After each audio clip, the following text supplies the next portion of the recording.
Thank you. Hi, everybody. Welcome to our panel is Gender Parity Possible in the 21st Century. I'm going to introduce the panel, but before I do that, I just want to let you know we're going to try something that they call a speed round, which none of us have ever done before, so we're going to see how it goes. But what that means is that once we've all answered the question, I'm going to look to the audience. So if you have a question or comment that's particularly pertinent to the topic that we just discussed, raise your hand. We'll make sure we get a mic. If not, no big deal. We'll move on. But I just want to make sure that you all know that you're welcome to ask questions and comments as we go, and not have to wait until the end to hold your questions and comments.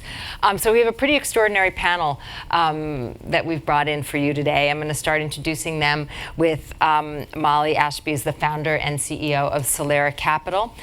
Gina Davis, who you may recognize, an Academy Award-winning actor, and she's the founder of the Gina Davis Institute on Gender in Media at USC. Deborah DeHaas, Vice Chairman and Chief Inclusion Officer at Deloitte. Manju Ganeriwala, she's the State Treasurer of the Commonwealth of Virginia, and as somebody said to me, boy, that lady manages a lot of money. And McElaney-Johnson, she is the president of Mount St. Mary's College.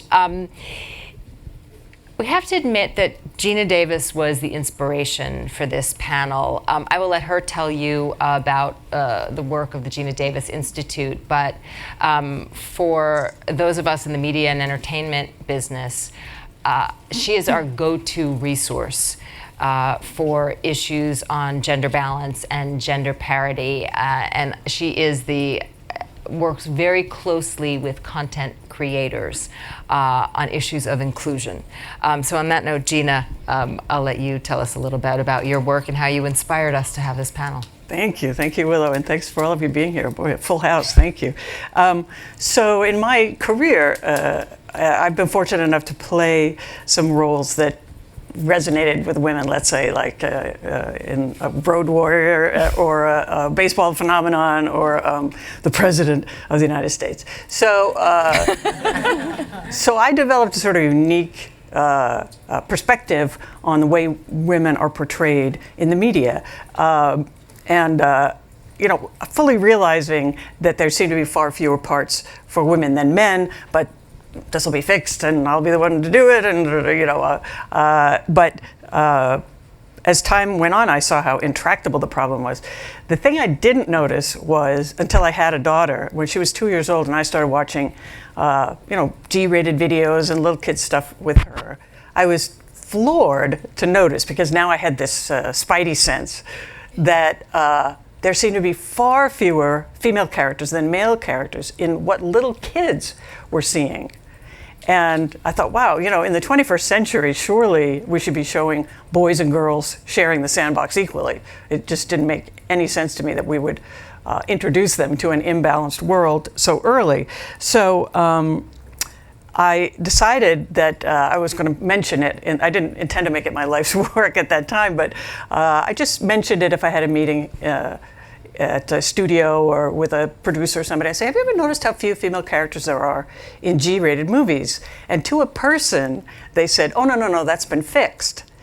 And my impression was very much that it had not been fixed, except some preschool television shows are very balanced. The Teletubbies, if you can discern their gender, are actually very balanced. So this made me realize nobody's noticing what I think I'm noticing, so I need the data.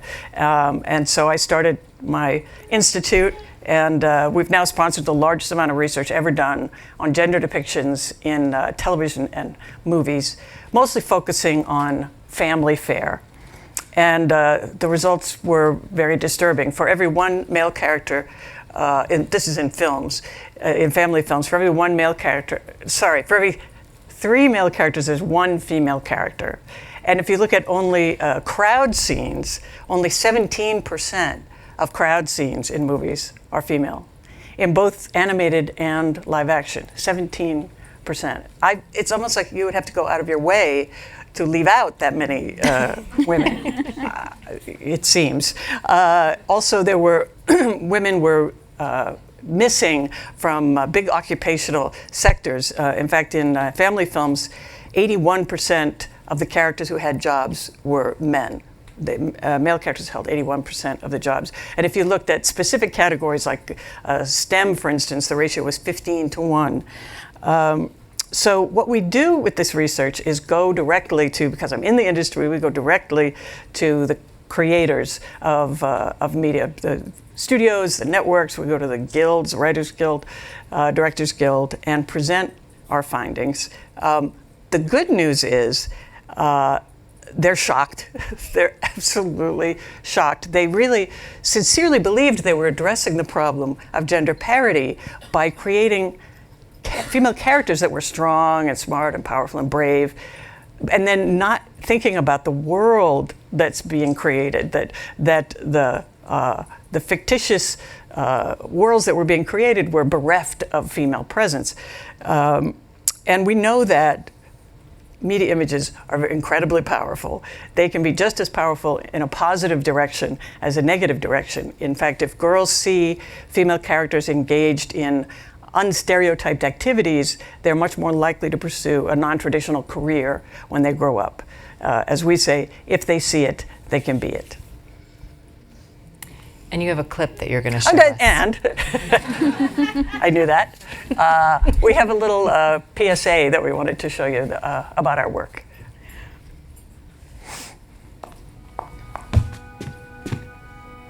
Meet Jane. See Jane. See her? She makes up half the world's population. But you wouldn't know it by watching kids' media. On screen, Jane is outnumbered by a ratio of 3-1. When she is there, a lot of time it's purely as eye candy. And girls everywhere are watching. On average, over 7 hours a day. If they see Jane, it's with little to say, few career options, and even fewer aspirations. But we can change. Meet Jane. See Jane? She is half the world's population. She has important things to say. And she can be anything she wants to be. But to empower girls, we need to see Jane. CJane.org. If she can see it, she can be it. Well done. So I thought I would start this panel by just reflecting for a second on the point that Geena makes, which is about the extraordinary power of images. We don't have images necessarily associated with this panel, but we have a title for it: Is Gender Parity Possible in the 21st Century? And so I'm wondering, since images or phrases or titles are such important ways to frame a conversation, how would you like to disregard the title that we were assigned, which is spot on and to the point, but come up with other ones that reflect the way you would like to see this conversation framed? I'll start with you. Sure, I'll start. When I was thinking about this, actually, my cynical side came up with the title Groundhog Day version 2, because I feel we're having a conversation I had hoped when I was in my mid-50s we would not be having anymore. But I think perhaps a more positive take would be gender parity, the economic imperative for the 21st century. Right. I had thought, the goal is to get as many people to hear it as possible, and as many decision makers as possible. And I feared that the audience would be mostly women. And I thought we should just flat out call it, if you're a man, you should come to this panel. So that would be the title of it. Yeah. Oh, I better go to that. Well, my dream is that someday we don't need to have these panels, and therefore we won't have to have any titles. But I guess thinking with my inclusion hat, creating opportunities where all leaders can thrive. Right. And I thought about calling it Game-Changing Leadership, the Missing Link. That's good. Or the missing chromosome. Missing gender. Right. And I've just been so struck by what Geena talks about and the way the math works and the analysis that's going on in the business community about where women are versus where they were.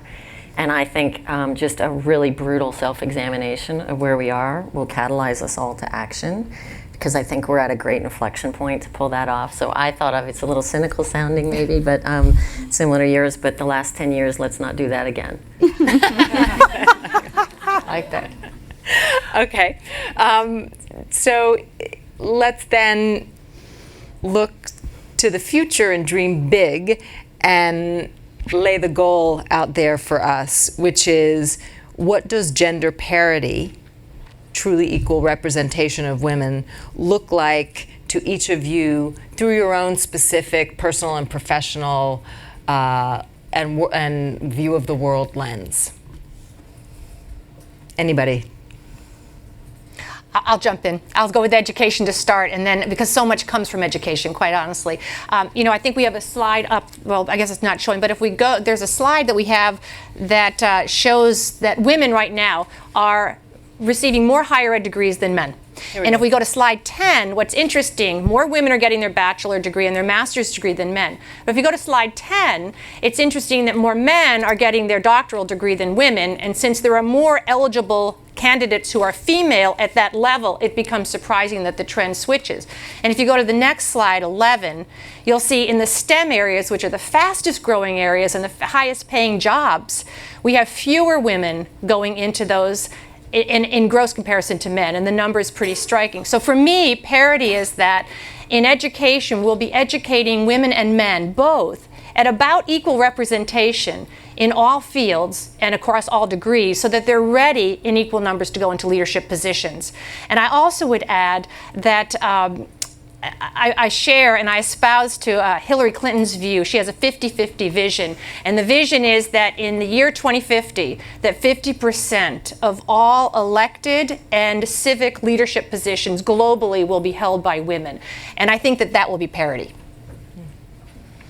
Well, and Willow, it's interesting, maybe a linkage, and Ann and I were talking about this earlier, because we are a buyer of the talent that comes out of great universities like the one that Ann leads. And in fact, at Deloitte, we have about 60,000 people in the US. We hire 18,000 people every year. To accomplish that, we see about 450,000 resumes. So we see a lot of people. And really making sure that that talent pool is robust, that it reflects the diversity of our population, certainly women being well represented. So we think of it very much from the talent side, but then we also think of it from our clients' perspective as well. And so it's really important in our firm that our talent represent what's out there in the candidate pool, that our leaders represent our people. And then from a client perspective, we need to make sure that we're bringing gender parity, the right teams to serve them, because they expect our teams to look like them. Well, I bring the government perspective, working in public sector, and I'd like to go to slide 8 and 9, please. My vision would be to have parity in elected officials in our government, both at federal level and also state level. So if you look at this chart, approximately 16% are women in the House and 17% in the Senate, whereas population, women represent more than half the population. Just a little over half the population. If you go to the next slide, if you look at the legislative, state legislatures, it's approximately 25% of women on state legislatures, which is better than the federal government, but still not so good. The record in government is generally better than corporate sector. Not only am I in government, but my career has been in finance. If you look at number of CEOs in the financial sector compared to CEOs in overall business sector, looking at S&P 500 companies, the number of CEOs or percentage of CEOs is 4.2% in overall business versus just 2.9% in finance. So finance sector has a much worse record compared to overall business. So I would like to see more women represented, because if they are more represented in our Congress and in our legislature, they would be, the laws that these bodies enact would be more women friendly. They'd be thinking about what policies work for women, what policies hurt women, fairness, equity in pay, and those kinds of things. Yes, one of the favorite jokes at this conference that's been sort of repeated over the past couple of years is if it were called Lehman Sisters, we wouldn't have gotten into the mess, maybe. So just a reminder that if you do, I'm trying to keep an eye on the audience, so if you do have something, just give a truly vigorous wave so that I see you and can acknowledge your question or comment. So I work in an office filled with young women. I'm here with Bloomberg TV. My entire team is female. I see your slide. We are educating young women in record numbers. Colleges are having to work to balance diversity in the opposite direction in the undergraduate and their undergraduate admissions. Where the heck do all the women go? Like, what happens? Again, through each of your lenses. Well, I would say what we really need to do is to get past this hurdle of there's the first woman, whatever. There's the only woman on the whatever, and because it's so limiting. There's a plot in Hollywood films that I keep encouraging people to abandon, which is, hey, wait a minute. There's a girl here, and she can do it too. Like she whips off her helmet and her hair goes like that, and oh my God, it's so much. You just no, let's forget that. Let's get beyond that stage where it's so unique that women and I think what we're talking about is leadership, getting more women in leadership positions, because we see them in the lower levels. There was a study done at Rutgers that showed, they looked at 10 sectors of society to find out the percentage of women in leadership positions, and it was academia, law, politics, media, etc. And across the board of these 10 sectors, the average percentage was 20% in all of these fields. And if you look at specific categories, you see that this range is everywhere. You might notice it now. You might even in your own company say, uh-oh, we have 17% women in this department or whatever. 17% of cardiac surgeons are women, 17% of the Animators Guild, 16.1% of Fortune 500 boards, and the other ones aren't coming to me, but there's a lot right in that range. And P.S., the percentage of women in crowd scenes in the world of movies is 17%. Okay. So what if we are training generation after generation through this massive consumption of media to see that as normal?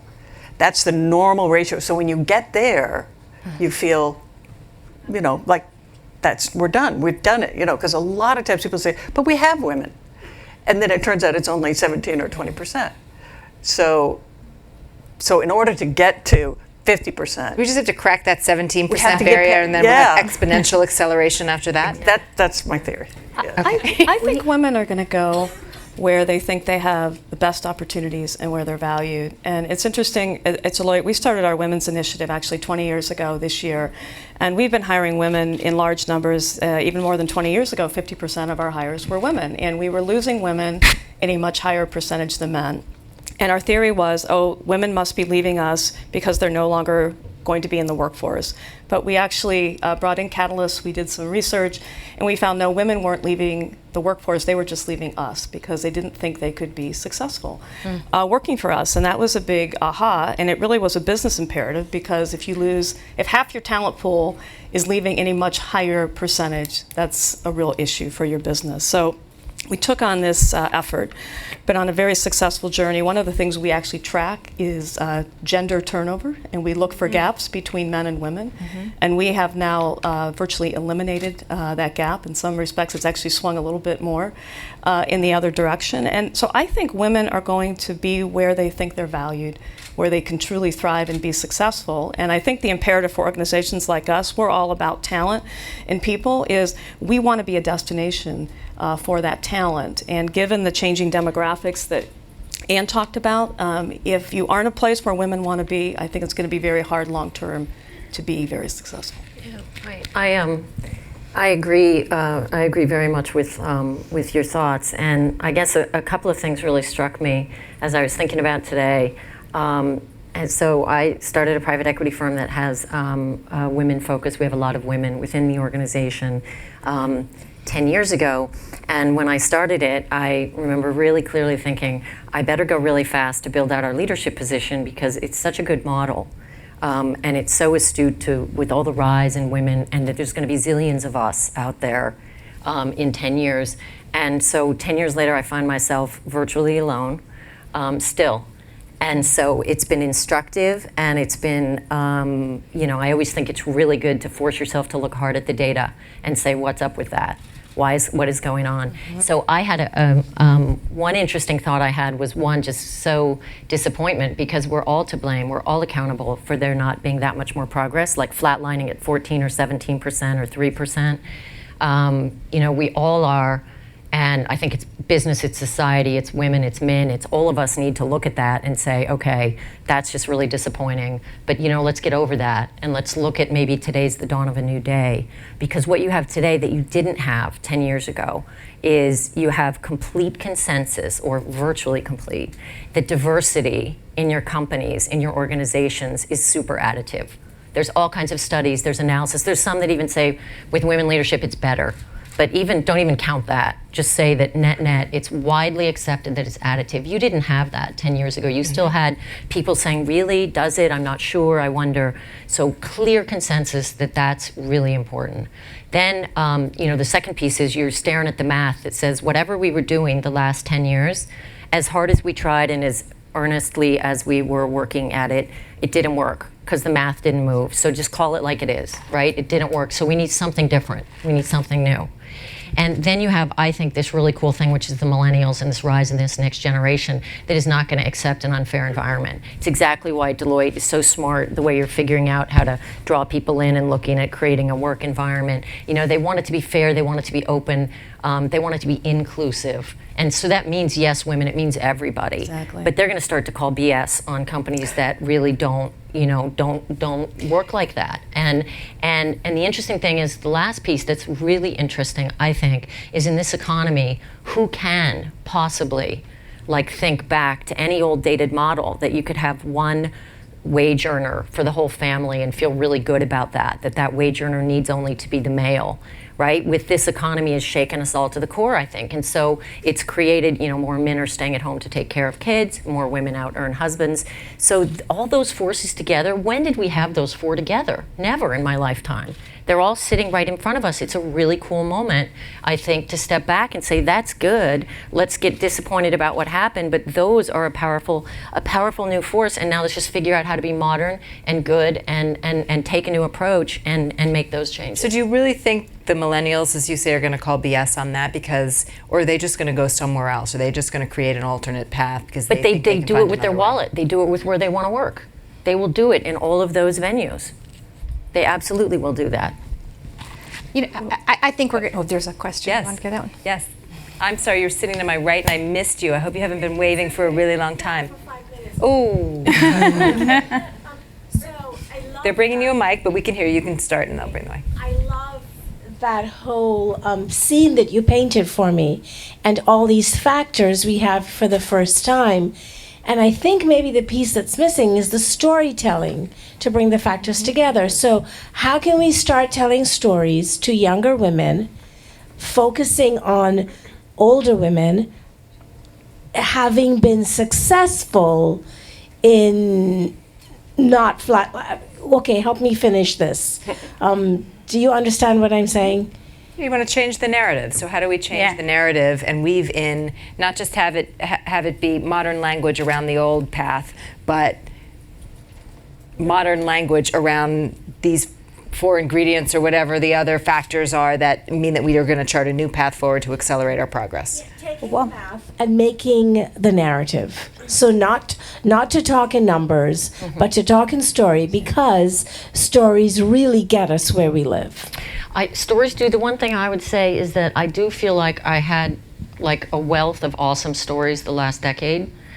And so And they didn't cut it? Well, they were good, right? They were certainly helpful because the numbers moved a bit, but I kind of wonder if there isn't more than that. If you can put these 4 facts together, I think, and say, so if I'm in a company, right, just pick on a company for a second and say, when I look at that, how do I not make inclusion, better balance, how we want to think about it in my workforce, a real priority?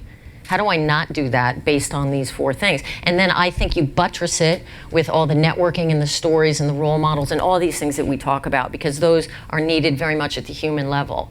But I think until you get perhaps some bigger initiatives and bigger moves, and one thing I'm really struck by is so many corporate executives say, yes, I'm helped by diversity, yes, it's so important, men and women say it, and yet when they do the math and they look at what corporations make it a top 10 priority, it's a very much smaller number. So maybe I don't have the answers, but I know that something new needs to happen. Okay, Manju, go.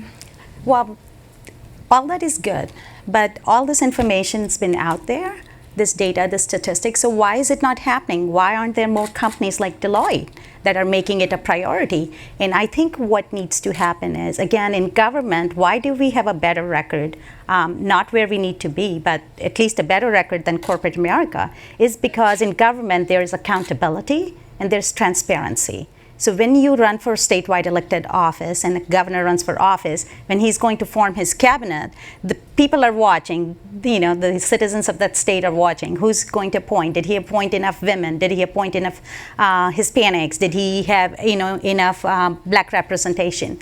So that accountability and transparency makes people do things. And I think as consumers, as investors in companies, we have to start demanding accountability from CEOs and board of directors of companies. We have to require these companies to be more transparent about their management and who they appoint and why they selected those people. So I think we have to kind of, as consumers, use our dollar power to demand change. Because all this information's been out there for a while about, the more diverse your team, the better results you have, more sustainable long-term growth in the company, more return on equity. But the CEOs and board of directors are still not adopting a change because look at people who are making the decisions. They're probably a couple of generations removed from consumers now. The average age of board of directors is over 60. They probably don't understand this whole fuss about Facebook and Twitter. So unless there's change up at the top, Facebook and Twitter, which, by the way, where women are the heavy users of social media. So, Right. Oh, I'm going to grab this and then Geena, Yes. okay, because you're the storyteller, so we still have to. Sorry. What? Oh, okay, go ahead. I'll speak louder. Oh. Okay. Let this lady with the mic, and then we'll get the mic over to you. Thank you for being patient. I want to follow up on what you've spoken about. My name is Suba Barry, and I've spent 25 years in the financial services business. So the point is well made. There has to be a consequence, and there has to be some timeline to it. We look at Norway that set a mandate around how percentage of women on their boards. They set a time frame, and it did happen. So why are we so afraid of setting some sort of consequence and a time limit? That's one. And number two, yesterday I was talking to a colleague of mine, and they were talking about the AIDS problem when that started to come out, and you had these young men dropping dead. There was a consequence that was visible, and it forced action. So what can we do that's sort of somewhat the equivalent of that, where there's going to be a dramatic consequence to not having gender parity? And how can we put a timeline on it that says at the end of this, if this doesn't happen, let's assume every other person in the company drops dead. All of a sudden, you'll have a reaction to that. So do we need? That's an interesting question. And do we need a consequence? Do we need mandates, or is there another more effective path to get us there? I don't know if this is a more effective path, but I think it's a necessary path, whether we have a mandate or not. There's an attitudinal issue here. It isn't just who's making the hiring decisions. It's also how I think women and men view women as leaders. And, and I mean, the research is so clear. It's been clear for years, which is why, I think the narrative is already there. I just don't think we've done much with it. But we know that women who are in leadership roles are often viewed negatively, even if they're using the same style of leadership that a male colleague would. We know that women we wait to put ourselves forward for greater positions. Women, the research shows that women wait until they think they meet 100% of the requirements of a position before they'll be willing to put themselves forward, whereas men wait for about 60%. They look for about 60%. And quite honestly, the men have it right. Because if you have 100%, if you meet every requirement, you probably are aiming too low. Where's your growth? So I do think that it's an attitudinal thing within women and within men and women, the way we look at women as leaders and the way we look at what leadership is. And I think it gets back actually to Gina's research, which, if you can see it, you can be it. Right. Many women haven't been able to see those role models and haven't had those mentors that I think are critical to women's development, but also to the development of men in our workforce and in our government. Gina, you were going to say something about you're our storytelling guru, so it's like that ties all these themes together. Well, right, exactly. A big part of it is that we're not seeing it in the culture. We see individual role models in real life, but there's no cohesive story yet. But images in the media, I mean, we could change what the future looks like in the time it takes to develop a TV series or create a movie, because if I want to be a nuclear physicist, it's going to take me a long time, but I can play one tomorrow. By the way. Yeah, really. Any producers in the... Yeah, well, probably not, unfortunately. But so in our research of occupations, there was one point that the researcher made that was very funny, that we need work no further to encourage women to go into forensic science. That's way up there, and because there's so many, CSI female characters, and the number of women studying that field and wanting to go into that field has skyrocketed. And you have to wonder, are so many women studying law and medicine because there's so many legal and medical shows on television? This is not to be self-serving, but when I had the show about the president, my administration was very short. Alas, too short. But there was a study done after that found people familiar with the show were 68% more likely to vote for a female candidate for president, just by seeing 18 times this character sitting behind the desk. Because then you say... Yeah, exactly. Let's have a wrap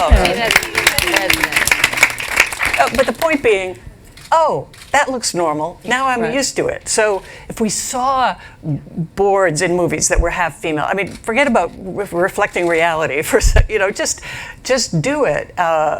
It's going to become much more accepted by men and women, because men need to see women in those positions just as much as we need the encouragement to go for them. Mm-hmm.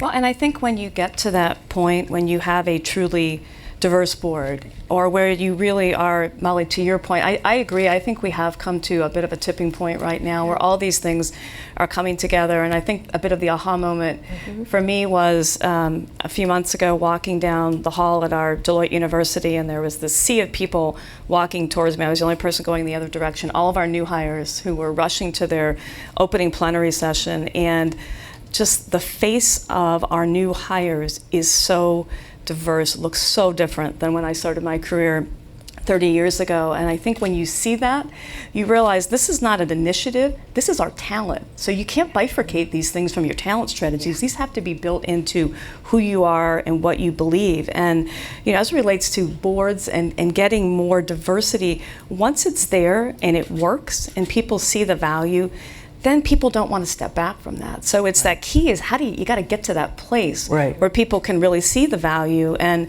I know there was one suggestion, I think Willow, where they said, well, maybe we'll just think there should be one. Having one woman in the room doesn't work. It's not enough.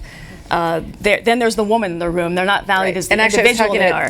Just earlier today, I was talking to Chris Ailman, who's the Chief Investment Officer at Kousters, and he said exactly the same thing, that they are really pushing to increase diversity on boards, and they said one is not enough. You need one to make a motion and one to move it. So we have 6 women on our board. We have Perfect. 6, and that makes a big difference. But one of the things that they are doing is, to your point about research and data and pipeline, is that they are creating something called a diversity director database, where they are funneling names of highly qualified people of diverse backgrounds and obviously gender balance, and pushing it out. So not just collecting it and letting it sit there, but pushing it out to the headhunter firm. So when they come to this question of, well, we can't find anybody qualified, aha, we have a database for that. So they believe that this will really be effective. And actually, it's also, I've seen there are some firms in Silicon Valley actually who are working with headhunter firms to do a similar thing, to fill the pipeline with, in this particular instance, capable women with particular expertise that they can then sync up with the right board. I'm going to go to this gentleman who's been waiting patiently. Just to follow We up, need a little gender diversity here, so we're really counting on you. Where are the men? I have 4 kids, 2 boys, 2 girls. I have 6 grandchildren. The boys, unfortunately, are 4 against 2, but I do have 2 children who are in the medical industry.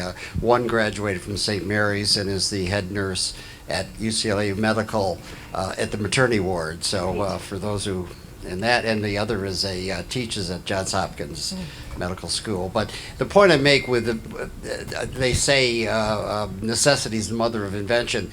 In the medical field, fastest growing field, I'm also on the board of the Southampton Hospital, which is out on the island. We can't afford to pass up good female candidates. We have to be completely agnostic in that. We absolutely must be. And by the way, I spent 48 years at Wall Street. I started when I was 3 years old. In that industry, my job was to execute private and public initial public offerings, and I couldn't afford to just depend on the men. I had to get from point A to point B, and whether the person with the right answer was male or female, I had to go to that person.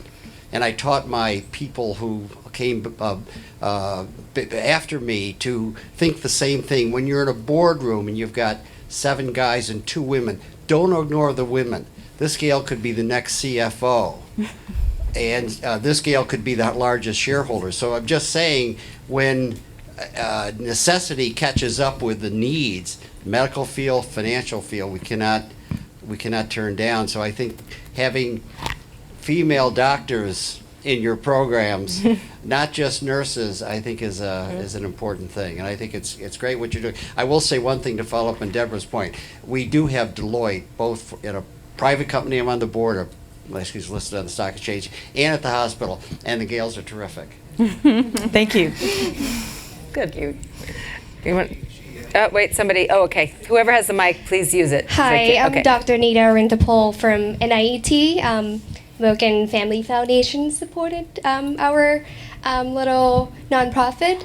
But I feel like going back to and showing that slide about female having bachelor, master, but less doctoral degree. I think nowadays we have to make decisions.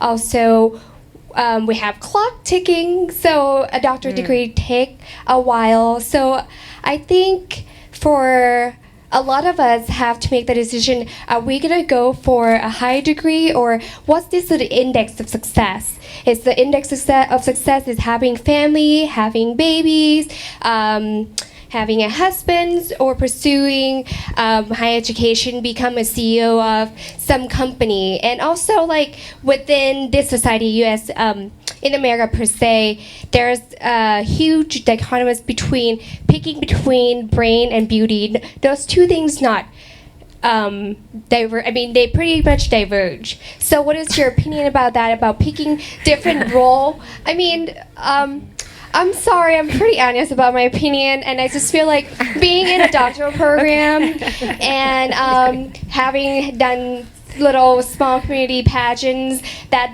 does not go together. I have always hide my other identity, and people just don't understand that those two roles can't just merge together, and that can be a strong, powerful role for a woman. They always have to pick one thing or another. So what is your role, Dad? What is your advice to younger women of their future occupation or future role as a mother or a CEO or, world leaders? Yeah, I would jump in and just say to that, I think that Sheryl Sandberg in her new book actually addresses this point in a way that I found so compelling, because I hadn't thought of it that way, that I think as women, we often make those decisions before we need to. And so we might make a decision in our early 20s about what career path or what education level I should go for, because I want to have a spouse and I want to have children. So I don't think I should go this way because I won't have time to do it the way I want to do it. I won't have the time with my children. And I think that women often make that decision in early years before it's even an issue.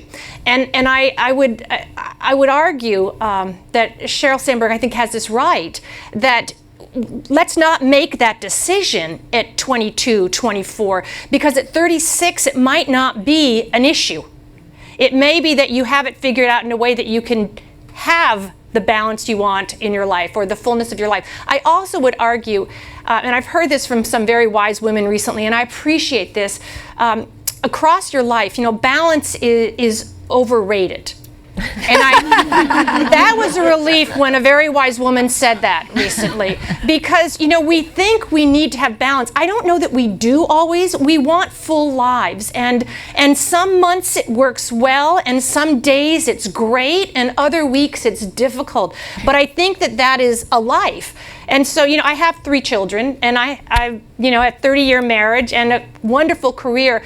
I'm glad I didn't make the decisions at age 20 or 22 about where to stop, because I've been able to do this in a way that's really worked for me. I also want to say, don't hide any of your identity. Be who you are.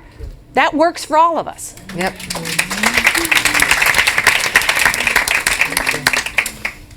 I see a bunch of hands up, so I'm not sure if we can grab.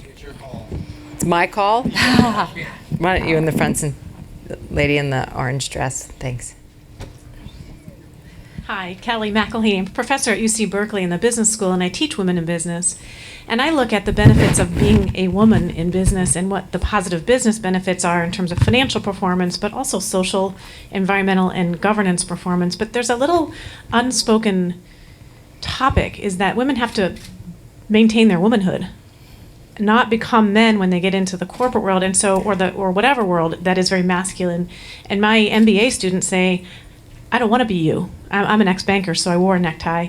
I don't want to be the generation ahead of you. I want to be me. So could you speak to that a little bit? Being authentically female, because of the benefits that brings.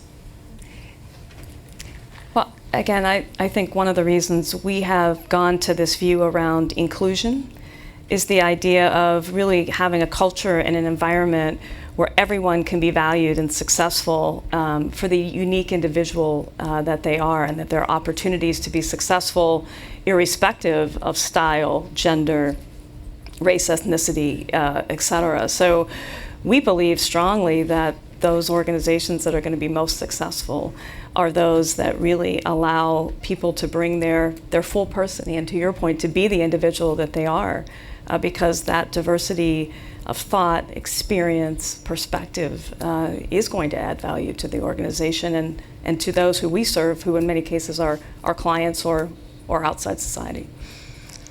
Yeah, of course. I want to actually ask a question, because I think the idea of can we achieve it in the 21st century, and we have all the data. So why isn't it happening yet? That we've known this for 10 years and yet it's still not, the needle hasn't moved. I want to see if we can really delve deeper into how to address that, because if we add women to Congress at the rate we have been, we'll achieve parity in 500 years. If we add female characters at the rate we have been, we'll achieve parity in 700 years. And UC Davis does a study every year of the percentage of women in leadership positions, and in business they found it will take about 189 years to achieve parity in leadership positions in business. So, hoping that things are gradually going to improve it's just not going to work. It's not going to work. So, what can we do to like massively jumpstart this? Because we don't want to even wait 20 years. We don't want to wait. It's like, it doesn't make any sense anymore to not have parity in all spheres. So how do we do that? So I was just going to ask Molly to follow up on this question, because when you talk about the kind of companies that you are building, and you describe them not as women-centric companies, but modern companies. So what, in a modern company, and one truly designed for the 21st century, what is this notion of either bringing your full self, which just happens to be a feminine self, to the office mean? Is that part and parcel of what people do in the workforce in a kind of modern company as you define it? Yeah, I mean, I was slightly horrified by your comment, just because I thought maybe we were past a bit of that, and so that's instructive to me that your students are still feeling some of that, anxiety about what do I have to show up as. But I do feel like that is honestly like the dinosaur drinking at the shrinking water hole. So I think we're good, because I think that concept, because I think today, the up and coming generation of consumers in the workforce that represents to me the modern world, the entrepreneur, is really about authenticity and realness and standing for something. And then the internet's so enabling because it lets you see, right? So it lets you not hide behind that. So I think when I look at us and our companies, and we've got a company right at the foot of your school there, Annie's, which is all about, being real, and all of our companies are all about kind of being real. And they succeed because the workforce is real, because the team is real and is committed. And the larger companies, I believe, have a degree of anxiety that they might not be like that, and that they seek that. So I see a much bigger desire on the part of large companies to get that realness, to get that authentic quality, to get that modern quality in the companies. We have great relationships with our small modern companies, with the large ones, because I think they want to understand it and tap into it. So I feel a really good sense of hope about that. I would definitely counsel your students to, you have to be professional, but be yourself. Don't hold it back. Be your unique, authentic self. Bring your feminism right into the office. I mean, I do every day. I talk about kids all the time and all that. I think that's just a really important part of connecting to who we are and what we are and the modern workforce. And the same goes for men. You have to be equal with men and women. You have to make sure you're reaching out and letting men talk about their kids and be with their kids. The whole thing. It's like, that's the modern feeling to me. But I think it's going to prevail, and I think there's tremendous hope, and make sure they're not holding back. And Deborah, do you agree? I mean, you sort of represent a fairly traditional, kind of, if you will, old school with some very modern practices company. So do you see what Molly's saying? No, absolutely. And again, I think this idea of inclusion, where everyone can be successful, valued for the authentic, to be their authentic selves, to bring their whole self to work every day. Absolutely, we believe in that, and I think, and we see that certainly at our clients as well. And I get back to, the comment was, when does it become important? When does it change? I think in business, a lot of times when it changes is when it becomes a business imperative, where it's no longer the right thing to do, but there's a good business reason for doing it. And so I do go back to this talent pool. The talent pool of today and tomorrow, it's not tomorrow, it is today. It is more diverse. There are more women, there are more millennials, there are more minorities. And so we have to create environments where all the people who come to it can be successful. And I think from you think of societal standpoint, if we don't embrace that, and from a competitive standpoint, we have a huge issue going forward. So I think it's the business imperative. The other thing I see is those organizations who are going to be most successful are those who are going to innovate. And innovation around talent is every bit as important as innovation in every other part of your business, and maybe even more important going forward. So can you just give us some very concrete, specific practices or programs that you run that you think are that are innovative, that you think are very effective? Well, for example, one of the things we see is that talked about flexibility and work-life fit is the most important issue across our population. Men, women, generationally, culturally, it's the most important issue. So we have a number of programs that are available to our people. So the programs are important, but it's creating that culture where people think that it's okay and in fact encouraged to take advantage of those. So if a culture of flexibility is one that's going to be critical to your success, as it is for us, and I think many organizations, then you really have to have your leaders who are walking the talk, who are sharing those stories and say, yeah, I did leave and go to my son's soccer game today, instead of the old story where they'd say, oh, I'm going to a client meeting. And they weren't going to a client meeting, they were going to soccer practice. And as one of our partners said, yeah, it's a little disingenuous when you say you're going to a client meeting and you come back and it was obvious you had a haircut. You know, it doesn't really work all that well. So, you know, encouraging that transparency, sharing stories is a big part of what we think can help change that culture that, yes, we're all different, but we have more similarities and things that we both need to deal with than you might think. Right. Great. I think I'll come to you in a second. I think you had your hand up quite a bit. Brenda Bates, I'm from the UK. Observation and a challenge. It's a pleasure to be in the only forum that actually has more than 17.65 women, and it's fantastic, but it's very sad. And I wonder if there's a challenge to the Milken Institute to see what they might be able to do about that next year. And I'd also like to pick up on something that our young colleague said. I've been working for 35 years now, and it is hard. And I worry because I have a 14-year-old daughter, and she lives in an image-obsessed age in the way that I don't think many of us women to the same extent did. And I do think that that is having some impact on some of their aspirations. I don't work for the Milken Institute, but I've been here covering this conference for 4 years. And I actually come away impressed with the thoughtfulness that the people who put the programs together approach this issue of diversity. It is top of mind. So I hope that that's the first step, it being top of mind, and their serious efforts around the issue to break the 17% barrier. Because I would love to, as somebody who covers this, I would be thrilled to have a more diverse set of faces and points of view in front of my camera. I wonder if the percentage of women that come to this conference is 17%.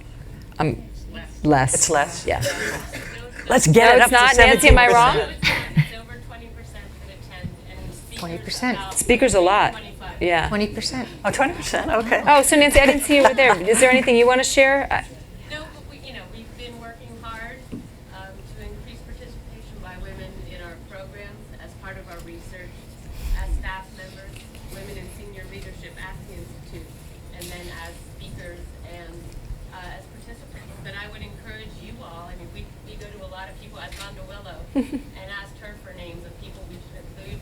We go to Geena, so we need help doing this. It's challenging, but we're not going to give up. Yeah, and I mean, Nancy deserves a round of applause because she's worked very hard at this. So to the question now of image, I might toss that one to you. Right, but now I've forgotten the question. Interesting. Was it Brenda? Brenda was saying that she's raising a daughter. Right, right. And her worldview is shaped by these images that are reflected back at her. Yeah. And what do we do about that? How do we change that? How do we... did I get that?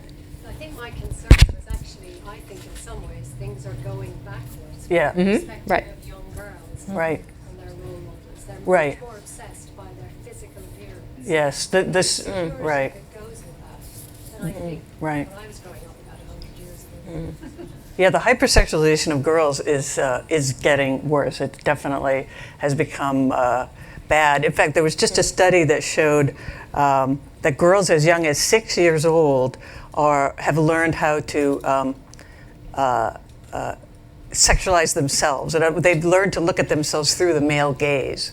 as an object at 6 years old. And research before had shown that adults do that, or teens, but it's the first time that kids that young. And there's a tremendous amount of hypersexualization in what they see in G-rated movies. The animated female characters wear the same amount of sexually revealing clothing as the female characters in R-rated movies. You just have to look at Halloween costumes, or no, you just have to go to a bar mitzvah today, and you say, "Oh, wow!" Right? It's bad, and I think a lot of it is profit making, and let's sell this, and then we can sell a lot of stuff to go along with it. And so I think we have to just, as consumers and parents, we have to resist that. We have to not let them watch certain things, not let them play with certain things, wear certain things, and really try to keep them grounded, because it's so all-pervasive. I'm going to take one more question from the audience, and then I'm going to come back to the panel for a wrap-up. I feel like you've had your hand up for ages, so in the front. Hi, Chris McGrath with Mondelez International, and I think it's really important for all of us here to bring men into the equation, and each of us has an opportunity to do that. I work I'm the one that works. I have a very busy job. I travel globally. My husband stays home. We have 2 daughters, and I'm so blessed to work at a company where we have a female CEO, female CMO. We have our head of R&D is female, and half our board. We are very. It's become very normal for me that I just work in a very gender balanced place, and a lot of those senior women have husbands that stay at home, and that's been a difficult challenge for my husband. It's a difficult role when men take on the non-traditional too. So I think engaging him, and I'm encouraging him in his work with our daughters, raising them to help be a great role model as a man of what being a man is. That it's you don't have to be, because he used to be the one that was working, and and he had to give all of that identity up. So I think not only having men come to this, but I think each of us in our daily lives has an opportunity to really help men understand the topic and embrace new roles. Great. No, that's perfect. That was great, because you're actually getting me into what I wanted to do when I ask you all for some final thoughts, which is, what can we all leave this room with? What little bit of advice, little bit of encouragement, something on our to-do list, women, men, all of us, to make sure that we are not having this conversation again and again and again? While we're quiet on solutions.